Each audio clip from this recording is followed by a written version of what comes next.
Hello, Leo, Sun, Moon Rising, and Venus Signs. Kamusta kayo? Sana po nasa mabuti kayong kalagayan. Welcome back po sa Star Tarot. Kung bago kayo rito, welcome din kayo. Thank you sa inyong support. I truly appreciate it. God bless you all. Leo. Una mensahe po ninyo ay Shekinah, Sacred Self. Sabi, unleash your spirit, express your gifts, dance to the sacred rhythm of life. Ayan, gamitin ninyo ngayon yung inyong mga gifts, no? I-embrace ninyo yan para nang sa gayon ma-fulfill na ninyo kung ano man yung inyong purpose sa buhay. Okay? So, what else? We have Joan of Arc, Voice of Truth. Sabi dito, stand strong, focus on your purpose, release the fear of persecution, and speak your truth. Ayan. So, wag kayong matakot na panindigan, no? Kung ano man ang sa tingin ninyo ang tama, ano sa paningin ninyo, or pakiramdam ninyo ang dapat na gawin ninyo, no? Mag-focus kayo sa inyong purpose, gamitin ninyo yung inyong talents, skills, and gifts para ma-fulfill ninyo ang inyong purpose. Huwag kayong matakot. Okay? Huwag kayong matakot kasi parang calling na ito sa inyo sa ngayon. Ano? It's about time na para gawin ninyo yung mga bagay na nararapat ng gawin para ma-carry out mo na kung ano man ang inyong purpose sa buhay. Okay? Maging honest kayo sa inyong sarili, maging transparent kayo sa inyong sarili, pati na rin sa ibang tao. What else? We have Smith, overthinking and taking action. So, ayun na, you are being invited here talaga to take action, diba? Towards fulfilling your purpose sa ngayon. Wag na kayong mag-overthink, wag na kayong mag-overanalyze, ano? Simple lang, focus kayo. Ano yung purpose ninyo? So, what are the things that you need to do to carry out your purpose? So, doon lang kayo, wag na kayong mag-isipan ng mas malalim, wag nyo nang komplikahin, ano? Avoid overthinking and overanalyzing because eventually that is going to sabotage you. No, yung pag-overthink at pag-overanalyze na yan. Mas lalo pa kayong makakapag-isip ng makakakomplika pa sa inyong sitwasyon. Kaya instead of doing that, no, mag-take action na kayo. Alam nyo na kung anong purpose ninyo. Alam nyo na kung anong gagawin ninyo. Paano ninyo ito gagawin. Then go for it. Okay? Wag na kayong magdalawang isip, ha.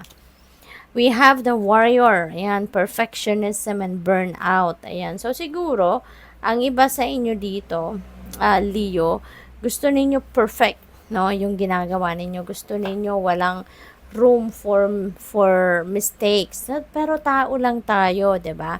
Tao lang tayo. We can work on perfection, no? But wag mo namang pahirapan ang sarili mo. 'Di ba? Wag mong pahirapan kasi siguro sa pagsisikap ninyo maging perfect ang tinatrabaho ninyo, maging talagang walang room for mistakes. Pero kung mako-compromise naman ang health ninyo, mako-compromise yung kalusugan ninyo, no? Dito nga may sinasabing burnout. So maybe talagang masyado ninyong tinataasan naman ang standards ninyo to the extent na yun nga, nai-stress na kayo, burnout na kayo, stressed out na hindi lang yung katawan ninyo, kundi pati na rin yung isip ninyo, nai-stress out na. Kaya, be kind to yourself, Leo. Be kind to yourself. Okay, ano kayo? Yung goal ninyo is maging the best. Pero, kung mako-compromise naman ang inyong kalusugan, 'di ba? Ay wag naman. 'Di ba? Wag mo naman masyadong pahirapan ang inyong sarili. Okay? So, what else? We have two of voices. Ayan. So, siguro meron kayong kailangan pagdesisyonan rito, no? But you are having internal conflict. Parang, you are not sure, no? Which path you are heading rito. Kaya parang nalilito kayo. Should I take this, this side or that side? 'Di ba? Yung ganon. Kaya, Leo, this is, ayun, parang, alam mo, nai-stress siguro kayo sa ngayon. Maybe, meron kayong mga gustong gawin na marami siguro kayong gustong gawin sa ngayon. At nalilito kayo ano ang uunahin ninyo.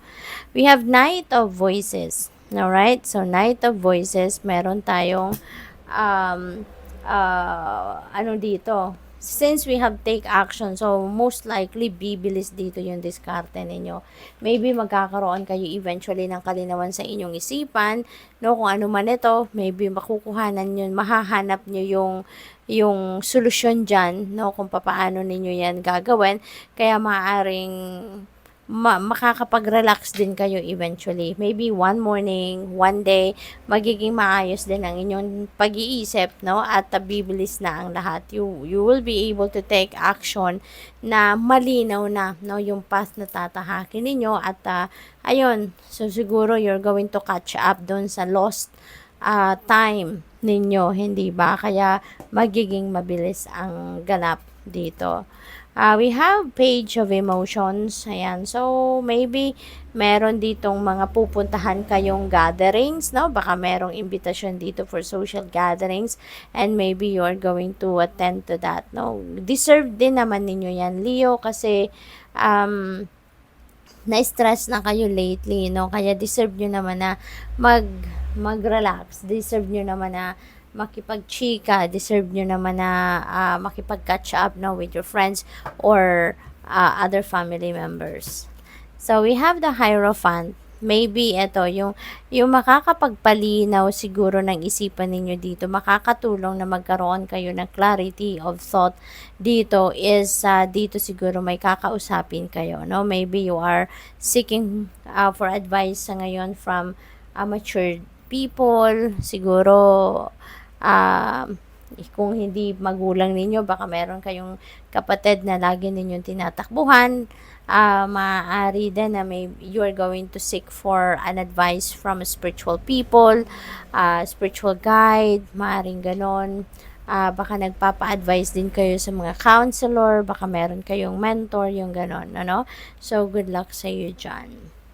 We have Hermit. Ayan. So, maybe din, ano, makakatulong din talaga sa inyo if you're going to spend time by yourself. Spend time alone at nang makapagnilay-nilay kayo, makapag-isip-isip kayo. No, you can go deep within you, listen to your soul, listen to your intuition. Tanggalin muna ninyo yung mind chatter ninyo, distansya muna kayo sa mga taong nagpapagulo lalo ng isipan ninyo or sa mga bagay na pinagkakaabalahan ninyong yun ang kumukuha ng inyong peace, no? Kaya spend time by yourself na muna. Okay? Wala munang gadget, mag-reflection mode kayo, Leo. Maybe this is what you really need right now para ma-declutter na din ninyo yung isip ninyo, yung damdamin ninyo, tanggalin nyo na yung mga hindi naman dapat na iniisip pa ninyo, no? Kasi nagpapagulo lang yan. Tanggalin nyo na yan para mas makapag-focus kayo sa mga bagay na dapat ninyong pag-focusan. Okay? We have the star. Ayan. So, since ang star ay maliwanag, diba? So, definitely, one day talaga magkakaroon ng kalinawan ang inyong isipan and you'd be able to see the light at the end of the tunnel, no? You're going to to rise above your situation. Kung ano man itong kaguluhang ito, ano man itong nagpapalito sa inyo, you would definitely